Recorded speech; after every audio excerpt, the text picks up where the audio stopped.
తాళ్లబురుడి గ్రామంలో పారిశుద్ధ్యాన్ని మెరుగుపరిచి ప్రజలకు అంటురోగాలు రాకుండా వైద్య అధికారులు చర్యలు తీసుకోవాలని సిపిఐ జిల్లా సహాయ కార్యదర్శి తోట జీవన్ డిమాండ్ చేశారు. ఇటీవల కాలంలో తాళ్లబురుడి గ్రామంలో ప్రబలిన డయేరియా వల్ల అనేక మంది ప్రజలు తీవ్రమైన ఇబ్బందులు పడ్డారని అనేక పత్రికల్లో వచ్చాయన్నారు. దీనిపై వెంటనే స్పందించి సిపిఐ నాయకులు, జిల్లా కార్యవర్గ సభ్యులు గరుగుబిల్లి సూరయ్య, మండల కార్యదర్శి బీటీ నాయుడు, సీనియర్ నాయకులు బి మోహన్తో తాళ్లబురుడి గ్రామంలో పర్యటిస్తూ మొత్తం గ్రామంలో ఉన్న కాలువలను, మంచినీటి పైపులను పరిశీలించడం జరిగినది. 3000 కుటుంబాలు, 3000 ప్రజలు నివసిస్తున్నారు.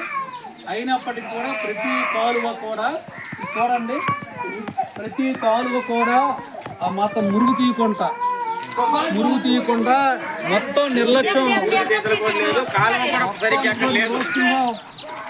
ఈ కాలువలు ఉంటే దోమలు, వాటరు ఇదంతా కలిసిపోయి ఉన్నాయి. ఇకపోతే రెండోది ఏంటంటే ఇక్కడ పైపులు ఉన్నాయి, ఈ కిందన పైపులు ఉన్నాయి. వాటరును ఈ మురుగునీరు కలిసిపోవడంతో వాటర్ తీవ్రంగా కలుసుకున్నాయి. ప్రజల్లో తాగే వాటర్లో కలుసుకుపోవడం వల్ల వీళ్ళందరికీ విషజ్వరాలు, కలరాలు, డయేరియా, విరేచనాలు, చాలా వ్యాధులు తీవ్రంగా ప్రబలుతున్నాయి. దీన్ని వెంటనే అధికారులు ఈ గ్రామంపై దృష్టి పెట్టి ప్రధానంగా ఏంటంటే మురుగు కాలువలన్నీ కూడా శుద్ధి చేయాలి.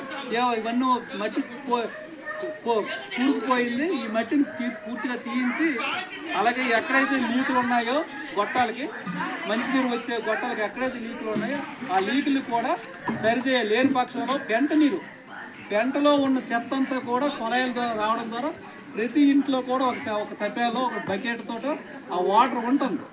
అదే వాటర్ ఇక్కడ ప్రజలు తాగుతున్నారు. వెంటనే జిల్లా అధికారులు, ఈ మండల అధికారులు, ప్రజాప్రతినిధులు వెంటనే స్పందించి తాళ్లబురుడి గ్రామం పైన దృష్టి పెట్టి ముందుగా ఇక్కడ ఆరోగ్యము, కనీస సదుపాయాలు కల్పించి ప్రజల ఆరోగ్యాన్ని కాపాడాలని భారత కమ్యూనిస్ట్ పార్టీ తరఫున, సిపిఐ తరఫున డిమాండ్ చేస్తున్నాము. నా పేరు టి జీవన్, జిల్లా సహాయ కార్యదర్శి. నాతో జిల్లా కార్యవర్గ సభ్యులు గరుగుబిల్లి సూరయ్య గారు, మండల కార్యదర్శి బీటీ నాయుడు గారు, అలాగే జిల్లా సీనియర్ నాయకులు బి మోహన్ గారు తదితరులు పాల్గొన్నారు. Thank you sir.